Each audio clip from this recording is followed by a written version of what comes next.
Summary दे रहा हूँ। अच्छा गाइस, एज यू नो कि Pakistan and India basically they became independent 1947, 14 August Pakistan, 15 August India. तो गवर्नर जनरल जिन्ना बन गए and Liaquat Ali Khan became prime minister. Why? Because of government of India act. ये वही act है जो अंग्रेज लाए थे 1935 में, और जिसमें कहते थे गवर्नर जनरल जो होगा हेड होगा, गवर्नर जनरल के पास पावर्स होंगी. ये वही चीज है गाइस. जो पोजीशन ब्रिटिश के पास होती थी वो पोजीशन अब जिन्ना के पास आ गई, और साथ में लियाकत अली खान प्राइम मिनिस्टर बन गए. प्राइम मिनिस्टर का मतलब है जितने भी मिनिस्टर्स होते हैं उनके हेड हैं. जितने भी मिनिस्टर्स हैं, पानी बिजली सूबों के मिनिस्टर्स, जो भी मिनिस्टर्स होते हैं, हर सूबे के मिनिस्टर्स होते हैं, उनके हेड कौन है? लियाकत अली खान. ठीक हो गई. अच्छा, मेन कौन है? गवर्नर जनरल का मतलब क्या है? गवर्नर का मतलब है जो गवर्नमेंट संभालेगा. जनरल वो होता है जो आर्मी संभालेगा. इनके दौर में आपको पता है बहुत सारी प्रॉब्लम्स थी, क्योंकि Pakistan became an independent country and it had so many problems. आपको पता है बहुत ज्यादा मसाइल. तो इनकी जो टेन्योर था वो शॉर्ट था. यू कैन से कि दोनों ने साथ काम किया 1 year, 1.5 year, 1 year. Because Jinnah died in 1948, 11 सितंबर में जिन्ना की डेथ हो गई. अब गवर्नर जनरल साहब जब ऊपर चले गए, डेथ हो गई, ठीक है, अल्लाह मगफिरत फरमाए. तो जिन्ना, मोहम्मद अली जिन्ना जो थे हमारे कायदे आजम, father of the land, father of Pakistan, तो ये जब इनकी डेथ हो गई तो गवर्नमेंट फिनिश हो गई. ऑफ कोर्स जब हमारा सरबराह ही नहीं रहा तो गवर्नमेंट खत्म हो गई. लेकिन लियाकत अली खान तो जिंदा थे. अब क्या हुआ? जो हमारी कॉन्स्टिट्यूंट असेंबली है, असेंबली ने वहां पे जो है वोटिंग करी और उन्होंने ये फैसला किया कि सेकंड गवर्नर जनरल कौन होंगे? ख्वाजा नाज़िमुद्दीन होंगे, जो जिन्ना के मरने के 3rd डे, आफ्टर 3 डेज जो है वो ख्वाजा नाज़िमुद्दीन को जिम्मेदारी दी गई कि आप जिन्ना की जगह ले लें. क्यों? क्योंकि जिन्ना के बहुत क्लोज थे. Khwaja Nazimuddin was the closest one. Liaquat Ali Khan भी थे. तो Khwaja Nazimuddin became the second governor general. ठीक है भाई. अब मसला ये था, Pakistan was still facing lot of problems. अभी प्रॉब्लम्स खत्म नहीं हुई. जिन्ना ने no doubt he put all his efforts to basically overcome the problems, but he was not successful 100%. मतलब काफी हद तक सक्सेसफुल थे, but there were so many problems that he was not able to. जैसे कश्मीर का मसला हल नहीं हो सका, पानी का मसला उस वक्त टेम्पररी हो गया, चलो.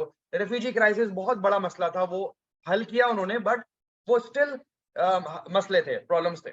तो इनके दौर में क्या हुआ? लियाकत अली खान ने ऑब्जेक्टिव रेजोल्यूशन अनाउंस किया, क्योंकि हमारे पास अपना कॉन्स्टिट्यूशन नहीं था. तो objective resolution was announced. Objective resolution Liaquat Ali Khan की टीम ने अनाउंस कर दिया. अब व्हाट इज दिस? ये एक फर्स्ट स्टेप है टुवर्ड्स कॉन्स्टिट्यूशन. मतलब हमारे मुल्क में अपना कोई कानून नहीं था, कॉन्स्टिट्यूशन नहीं था. हम government of India act, British का जो एक्ट था 1935 वाला, वो यूज कर रहे थे. अब हमारे लिए जरूरी ये था कि in order to work efficiently, in order to govern Pakistan properly, we should have our own constitution. लेकिन कॉन्स्टिट्यूशन से पहला स्टेप क्या होता है? रेजोल्यूशन. तो ऑब्जेक्टिव सेट किए गए पाकिस्तान के कि भाई डेमोक्रेसी होगी, इक्वालिटी होगी, फ्रीडम होगा, माइनॉरिटीज को राइट्स दिए जाएंगे, सबके राइट्स होंगे, बेसिक प्रिंसिपल्स कमेटी बनाई गई. Very good. तो लियाकत अली खान साहब ने ये प्रपोज किया, लेकिन हुआ क्या? All the people in Pakistan opposed it. Oh my God.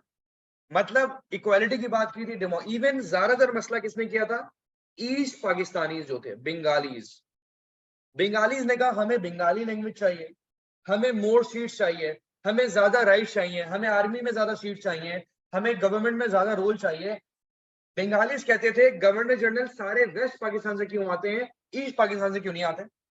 क्योंकि जिन्ना भी वेस्ट पाकिस्तान से ताल्लुक था, मतलब कराची से ताल्लुक था.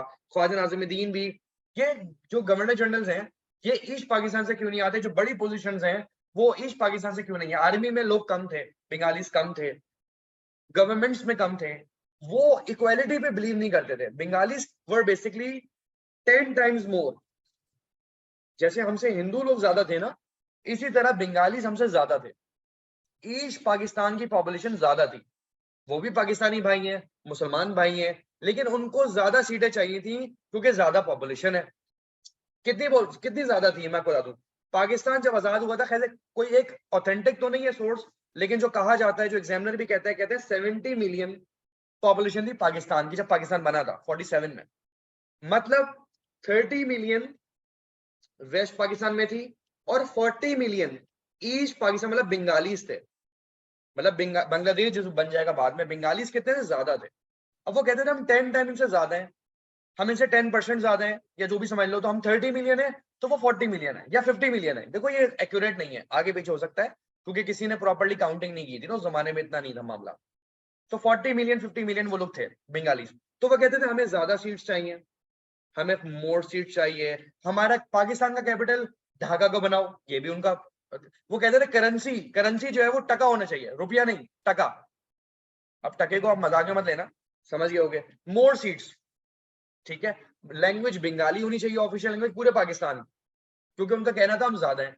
अब ये इशू जो है, इस इशू को जब किसी रेजोल्यूशन को, किसी लॉ को अगर अपोज किया जाता है ना गाइस, तो उसको कहते हैं कॉन्स्टिट्यूशनल क्राइसिस।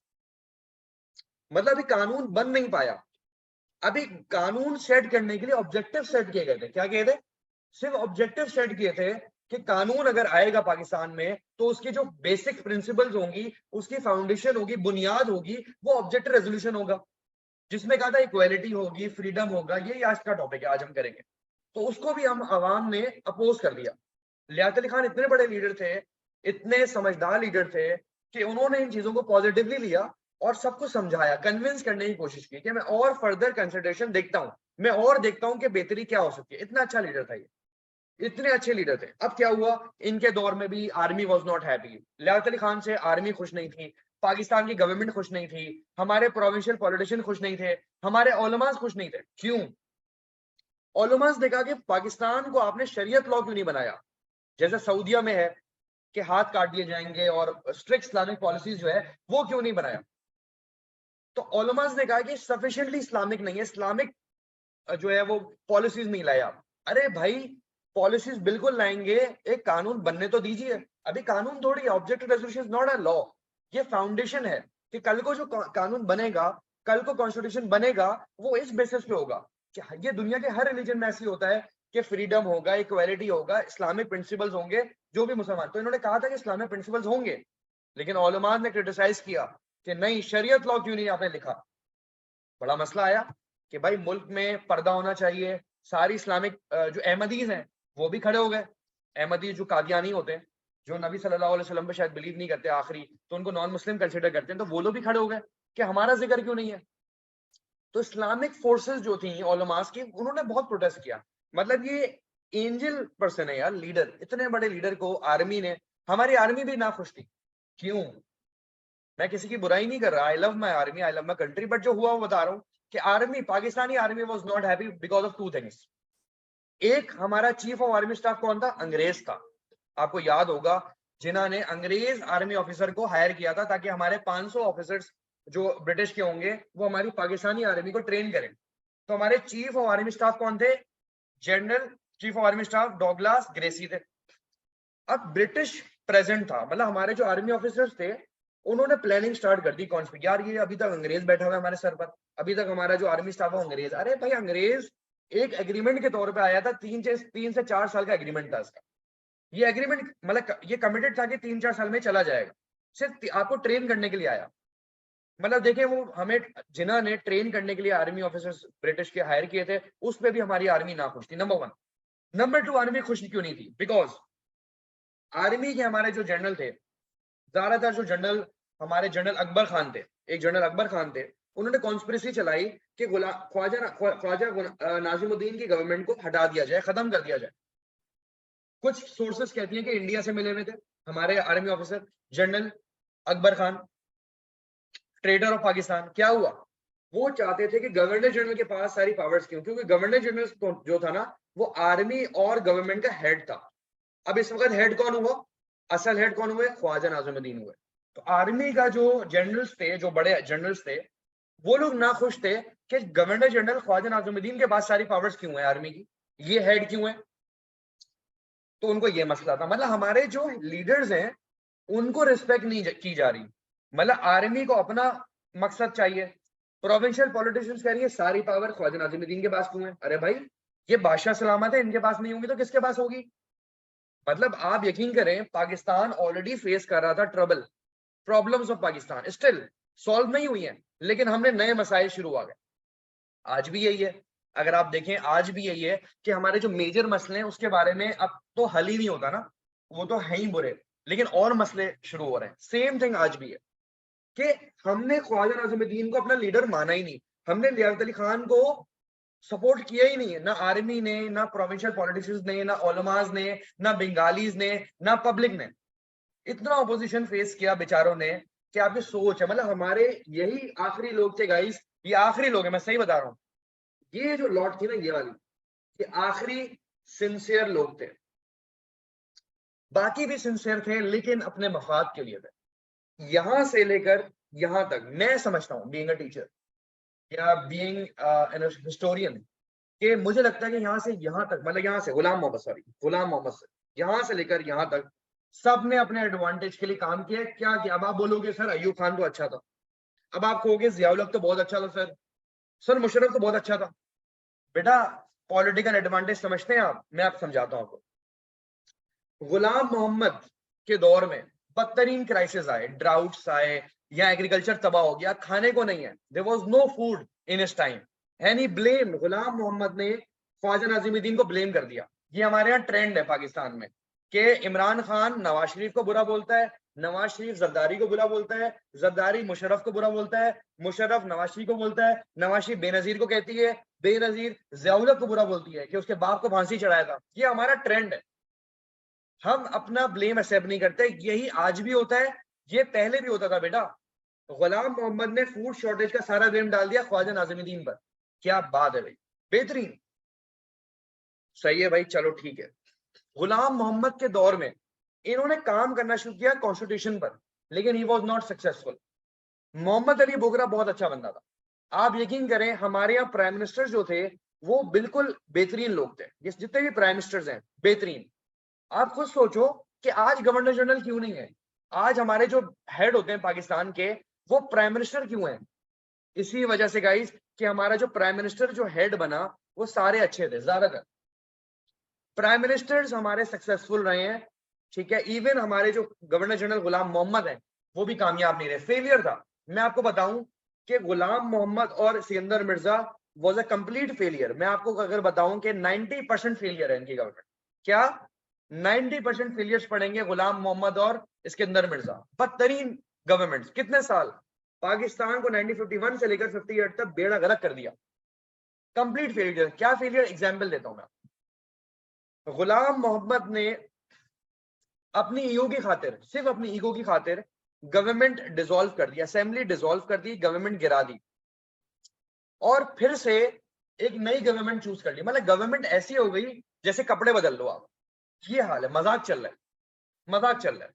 ये शर्ट पसंद नहीं आई, दूसरी शर्ट पहन लो, इतना अच्छा मजाक चल रहा है गुलाम मोहम्मद के दौर में। फिर सिकंदर मिर्जा जब आया, ये मार्शल लॉ, आर्मी का रूलर, आर्मी का बंदा जब रूल करता है तो उसको मार्शल लॉ कहते हैं। आर्मी रूल को क्या कहते हैं? Martial law. लेकिन इन्होंने बड़ी गेम करी सिकंदर मिर्जा ने। इन्होंने आते ही, ये 55 में आए और आते ही 56 में एक पहला कॉन्स्टिट्यूशन लिया है। मतलब पाकिस्तान में जो काम 9 साल से नहीं हो रहा वो आर्मी वाले ने चुटकी बजा के कर ली। ये होता है स्टाइल। लेकिन नहीं, एक फायदा है इनका, मतलब 1947 से 1956 तक there was no constitution. First constitution आया 56 में, दैट वाज कॉल्ड 1956 कॉन्स्टिट्यूशन। मतलब हमारे मुल्क में कोई कानून नहीं था, लेकिन ये कानून भी फेलियर था। क्यों? बताता हूं। सिकंदर मिर्जा आर्मी का बंदा था, मेजर जनरल। ये अपनी पावर को यूज करके क्या बन गए? खुद ही प्रेसिडेंट बन गए, खुद ही ऑटोमेटिक, नो इलेक्शंस, नथिंग। क्या लाए? 1956 का कॉन्स्टिट्यूशन लाए और अपने आप को हेड ऑफ द पाकिस्तान बना दिया, और असेंबली को भी वहां से वोट ऑफ कॉन्फिडेंस मिल जाते हैं, असेंबली को भी ओके करवा दिया और प्रेसिडेंट बन गए। इनके साथ 4 प्राइम मिनिस्टर थे, वन बाय वन बताता हूं। अब इनके साथ 4 प्राइम मिनिस्टर, सबसे पहले थे चौधरी मोहम्मद अली। चौधरी मोहम्मद अली की इनके साथ बनती नहीं थी। फिर आए दूसरे रूलर, आई चुंदीगढ़, फिर फिरोज खान आए, सोहरवर्दी आए। 4 प्राइम मिनिस्टर ने वन बाय वन इस गवर्नमेंट को लीव कर दिया। देवर कांस्टेंट डिसएग्रीमेंट्स। मतलब आप ये देखें कि हमारे मुल्क में ऑलरेडी कितने प्रॉब्लम्स हैं और इनके आपस में ईगो फाइट हो रही है आपस में। सिकंदर मिर्जा मानता ही नहीं था, जो भी प्राइम मिनिस्टर इनको एडवाइस करते थे सिकंदर मिर्जा मानता ही नहीं था अपने में। भाई साहब, मैं मेजर जनरल हूं, जो मैं कहता हूं वो ठीक है, बाकी लोग गलत है। फुल ईगो थी इनके अंदर, बहुत ज्यादा प्राइड थी इनके अंदर। ये कहते थे प्राइम मिनिस्टर की बात मैं सुनूंगा ही नहीं भाई। तो प्राइम मिनिस्टर को क्यों रखा क्यों है? पहले एक आए, फिर दूसरे आए, तीसरे आए, चारों प्राइम मिनिस्टर ने वन बाय वन, आखिरी में फिरोज खान नून थे, उन्होंने भी छोड़ दी। तो इससे क्या होता है? इससे जब आपके साथ चार prime minister one by one आपको लीव कर जाएं, इससे क्या होता है? पॉलिटिकल क्राइसिस होते हैं। इससे अवाम में आपका जो भरोसा है वो टूट जाता है कि यार ये कैसा लीडर है हमारा, इसके साथ तो चार प्राइम मिनिस्टर टिक नहीं रहे। ये हाल है। मतलब हमारे मुल्क में और प्रॉब्लम बहुत ज्यादा थी, लेकिन इन्होंने और मसलों को बढ़ाने में कसर नहीं छोड़ी।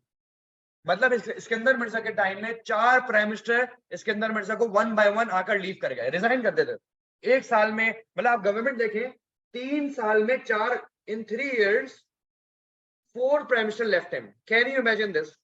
This is huge crisis.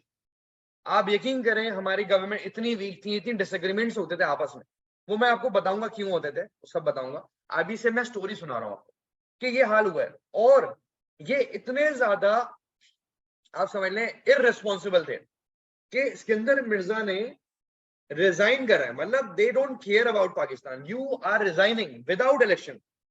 ये इलेक्शन, अगले इलेक्शंस की कॉल करते ही नहीं थे, इलेक्शंस करवाते ही नहीं थे, आपस में लेन देन सेट हो गया। सुनिएगा, पाकिस्तान तो इनके अब्बू जान की जायदाद है ना। सुनिएगा, सिकंदर मिर्जा ने हैंड ओवर कर दिया पाकिस्तान किसको? नेक्स्ट अब्बू जान को, अयूब खान को। सर मैंने तो 3 साल एंजॉय करा है, मैंने तो किसी की सुनी नहीं है ना।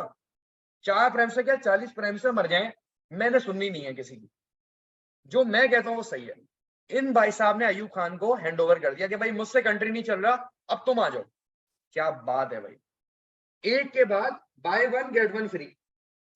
अयूब खान साहब आ गए। सुनिएगा, अयूब खान ने नो डाउट काम किए हैं, लेकिन मैं आपको बताऊं 1965 तक इन्होंने आकर इलेक्शंस करवाई ही नहीं। There was no elections at all. आप याद रखिएगा, इन्होंने पब्लिक इलेक्शंस नहीं करवाए। इन्होंने आते ही, अयूब खान ने आते ही अवाम को सिंपैथी गेन करी। कैसे? आते ही आर्मी रूल पे ये आए, आते ही इन्होंने 1958 में ये आए, 59 में एक सिस्टम लिया है, एक नया सिस्टम, एक जादू लिया है, जादू की छड़ी, एक नया फॉर्मूला लिया है। क्या? उसको कहते हैं बीडी सिस्टम। मैं समझाऊंगा ये। बीडी सिस्टम मतलब ये था कि जितने भी असेंबली के मेंबर्स हैं वो अयूब खान को प्रेसिडेंट बनाएंगे। क्या बनाएंगे? आसान लफ्जों में समझा रहा हूं मैं, ये सारी चीजें आपको बहुत इजी वे में समझा रहा हूं, अभी मैं किताबी बात नहीं समझा रहा। एक स्टोरी सुना रहा हूं ना, आज का मकसद है समरी, अभी डिटेल नहीं पढ़ेंगे। एक सिस्टम लाया बीडी, बीडी का मतलब बेसिक डेमोक्रेसीज। और उसने कहा कि सारी असेंबली मुझे प्रेसिडेंट बनाओ। तो सबने इसको प्रेसिडेंट बना भी दिया, क्योंकि पावर्स थी ना इसके पास आर्मी की। इसने कहा था तुम लोग मुझे प्रेसिडेंट बनाओ और नीचे की जो प्रोविंशियल सीट्स हैं वो आप लोग ले लो, गिव एंड टेक। कि मुझे तुम लोग, अवाम की कोई नहीं सुन रहा, अवाम की बात नहीं सुनी जा रही। इसी को तो अनडेमोक्रेटिक कहते हैं कंट्री, इसको कहते हैं ऑटोक्रेटिक कंट्री। जब आर्मी वाला रूल करेगा उसको कहते हैं ऑटोक्रेटिक। लेकिन हमारा कंट्री ऑटोक्रेटिक नहीं है, हमारा कंट्री क्या है? डेमोक्रेटिक है, जहां अवाम की बात सुनी जाती है, जहां पब्लिक के इलेक्शंस होते हैं। कोई इलेक्शन नहीं हो रहे पब्लिक के। कब तक? 1958 से लेकर 65 तक इलेक्शंस नहीं हुए। और 65 में जब इलेक्शन कराया अयूब खान ने, 7 साल, 7 years ने हुकूमत एंजॉय की। मजे नहीं है पाकिस्तान में यार? 7 साल पाकिस्तान एंजॉय करो, जब दिल भर जाए तो कहो इलेक्शन करवा देते हैं। इलेक्शन भी तब करवाए जाते हैं जब फील्डिंग सेट की जाती है। फील्डिंग सेट कर लिया, इलेक्शन कमीशन से सेटिंग बना ली अपनी कि यार मैं इलेक्शन करवा रहा हूं नाम के, लेकिन जितवाना मुझे ही। तो फुल रिगिंग की थी भाई साहब ने। और इतनी रिगिंग की थी, मैं कह रहा हूं फातिमा जिना, जिना की जो सिस्टर है वो हार गई थी। कैन यू इमेजिन दैट कि फातिमा जिना 34% वोट मिले और 64% उनको मिले। फातिमा जिना इलेक्शन हार गई।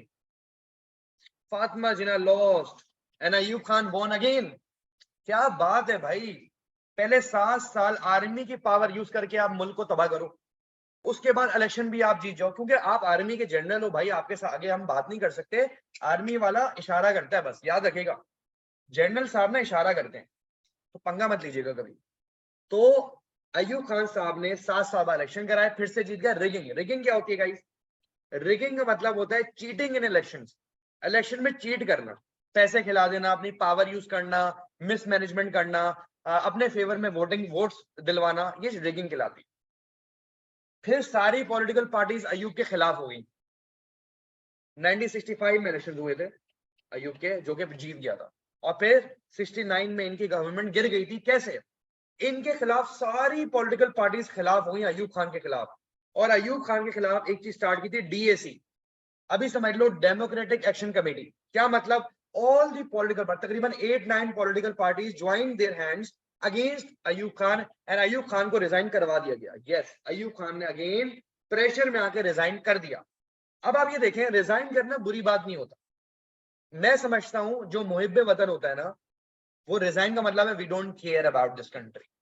एक जॉब से आप रिजाइन करते हो ना, एक जॉब से क्या मतलब होता है?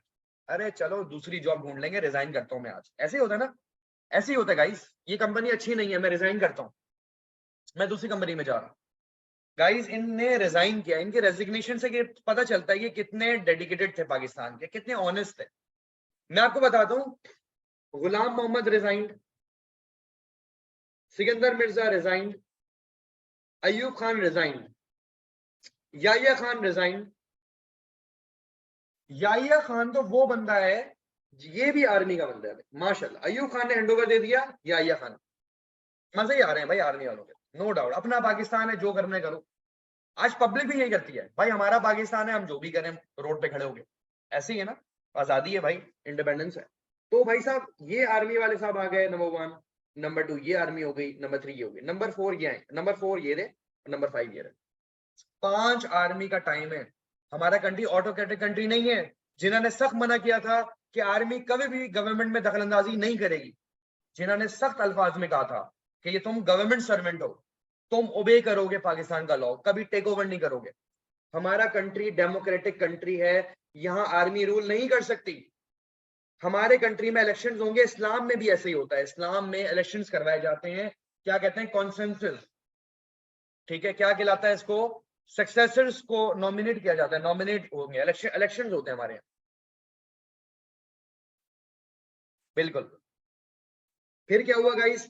आधा तो हो गया हमारा। फिर याहिया खान साहब आए आर्मी का, इन्होंने कहा ये सब पागल थे, अयूब खान भी पागल था, हालांकि लाने वाला अयूब खान है।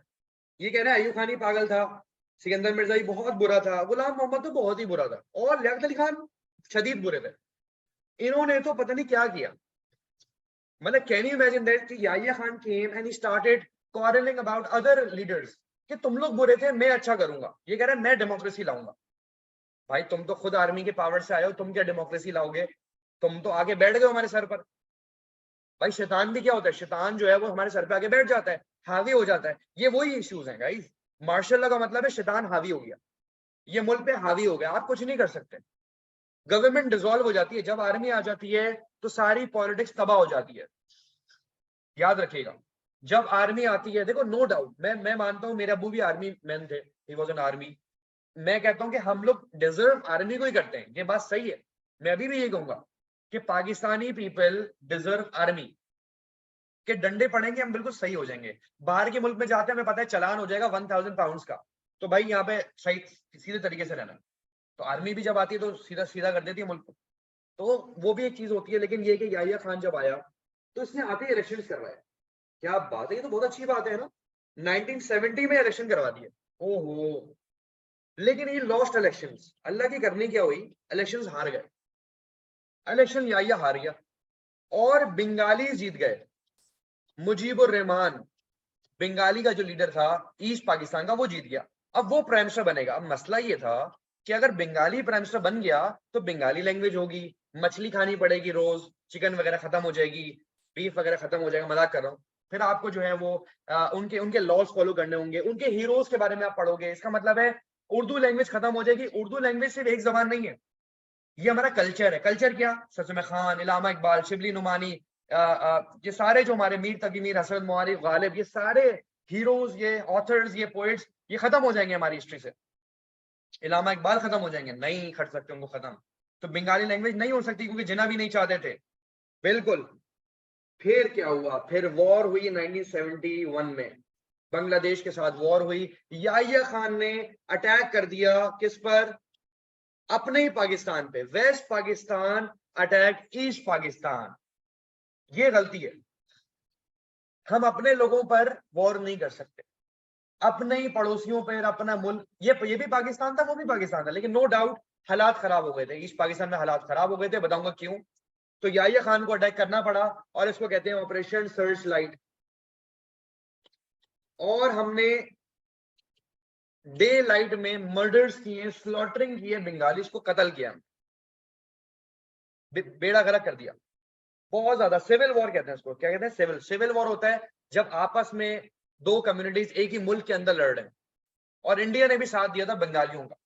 इंडिया ने कहा अच्छा पाकिस्तान तोड़ने की बात है, बिल्कुल बिल्कुल बंगाली तुम लोग बिल्कुल सही कर रहे हो, बिल्कुल बिल्कुल मारो पाकिस्तान को। तो इंडिया ने प्रोवोक की थी जंग और इस वजह से हम हार गए थे और 90,000 soldiers surrendered. My father was one of them. My father was a doctor in the army, ठीक है। तो he was also imprisoned and 90,000 soldiers जो हमारे आर्मी ऑफिसर्स थे वो इम्प्रिजन हो गए थे। देन सुनिएगा गेम, सुनिएगा अब, सुनिएगा पॉलिटिक्स सुनिएगा। अब जुल्फिकार अली भुट्टो उस वक्त फॉरेन मिनिस्टर थे। उन्होंने सोचा कि यार मैं कुछ सिंपैथी गेन करता हूं, मुझे भी तो सीट चाहिए, पीपल्स पार्टी के ओनर। अब जुल्फिकार अली भुट्टो ने सोचा कि यार मैं जाता हूं अमेरिका, और अमेरिका में कहा जाऊंगा? यूनाइटेड नेशंस जाऊंगा। और यूनाइटेड नेशन में जाकर मैं उनको बोलूंगा कि जंग रुकवा दो, सीज फायर कर दो, जंग रुकवा दो, ये जो वेस्ट पाकिस्तान ईस्ट पाकिस्तान की जंग हो रही है ये स्टॉप करवा दो। और इसके रिटर्न में मेरा क्या होगा? मैं पाकिस्तान का प्राइम मिनिस्टर बन जाऊंगा, क्योंकि इसको कुछ वोट्स मिले थे जब इलेक्शन हुए थे ना, याहिया खान ने करे, तो इसको भी वेस्ट पाकिस्तान से कुछ वोट्स मिले थे। तो इसको अपना नजर आ रहा था वेस्ट पाकिस्तान में कि मैं प्राइम मिनिस्टर बन जाऊंगा। और बंगाल का कौन बन जाएगा प्राइम मिनिस्टर? मुजीबुर रहमान बन जाएगा। पूरी सेटिंग थी, यह समझा। तो जुल्फिकार अली भुट्टो ने यही किया, जंग रुकवाई, and he became the prime minister of Pakistan and Mujibur Rahman became the prime minister of Bangladesh, a new country in 1971। इस तरह ईस्ट पाकिस्तान वेस्ट पाकिस्तान अलग हो गया। ईस्ट पाकिस्तान अब क्या बन गया? बांग्लादेश। कैसा? Because of these two person, Yahya Khan and Zulfikar Ali Bhutto. लेकिन जुल्फिकार अली भुट्टो को प्रेज किया जाता है, ही पीपल लाइक हिम, क्योंकि इन्होंने 90,000 सोल्जर्स को रिलीज भी करवाया था। अच्छी बात है। My father was also release after 2 years of prison, ठीक है। देयर वर 2 जेल्स, एक ढाका में जेल थी, एक आगरा जेल थी। तो my father was in Indian jail, Agra India में। तो इंडिया में काफी टॉर्चर होता था जेल। तो बड़ी स्टोरीज हैं। शिमला एग्रीमेंट हुआ था। अब जुल्फिकार भुट्टो जब आया, इन्होंने नेशनलाइजेशन लाई, बहुत सारे एग्रीकल्चर में काम किया, बहुत काम किया, लेकिन ये वाज नॉट दैट सक्सेसफुल। इन्होंने भरपूर करप्शन किया, वो बताऊंगा कैसे हुई, ठीक है। फिर बेनजीर, फिर भुट्टो वाज हैंग्ड, भुट्टो को फांसी लग गई। क्यों? Ziaul Haq wanted to take over Pakistan. हर बंदे को अपना एडवांटेज है। कहते हैं जुल्फिकार अली भुट्टो ने, कहते हैं कि इसने एक पॉलिटिकल ओपोनेंट का कत्ल करवाया था, अहमद रजा कसूरी। एक अहमद रजा कसूरी था, उसने इसको, Zulfikar Ali Bhutto killed Ahmad Raza Kasuri with the help of his forces. Federal security forces थी, एक आर्मी थी, उनके पास राइट्स थे, उनके पास सिक्योरिटी फोर्सेस थी। उसके जरिए भुट्टो ने अपने पॉलिटिकल दुश्मन को मरवाया था, ये कहा जाता। और जियाउल हक ने ये केस में बड़ा इंटरेस्ट लिया और जियाउल हक ने इसको हैंग करवा दिया भुट्टो को। जियाउल हक कहता था भुट्टो को कि तुम मुझसे भीख मांगोगे ना, अपनी जान की भीख मांगो, मेरे आगे जमीन पर झुको, मैं तुम्हें फांसी माफ कर दूंगा। लेकिन भुट्टो ने कहा नो। अच्छा बंदा था वैसे, ये प्राइड थी उसकी, उसको पता था यार मैं रिस्पेक्ट, ग्रेसफुल आदमी। भुट्टो एक ग्रेसफुल आदमी था, नो डाउट। मैं कहता हूँ पीपल्स पार्टी में एक ही बंदा ठीक था, जुल्फिकार अली भुट्टो। सही बता रहा हूँ, मतलब काफी चीजें अच्छी भी की हैं, ऐसा नहीं है। हमें जुल्फिकार अली भुट्टो ने, हम कहते हैं ना भुट्टो जिंदा है। क्यों जिंदा है?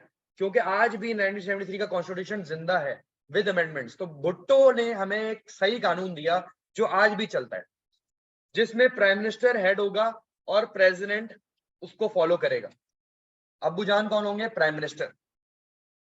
तो जियाउल हक ने जुल्फिकार अली भुट्टो को फांसी दिलवा दी और जियाउल हक ने पाकिस्तान को टेक ओवर कर ली। ये इस ऑपरेशन को क्या कहते हैं? इसको कहते हैं ऑपरेशन फेयर प्ले।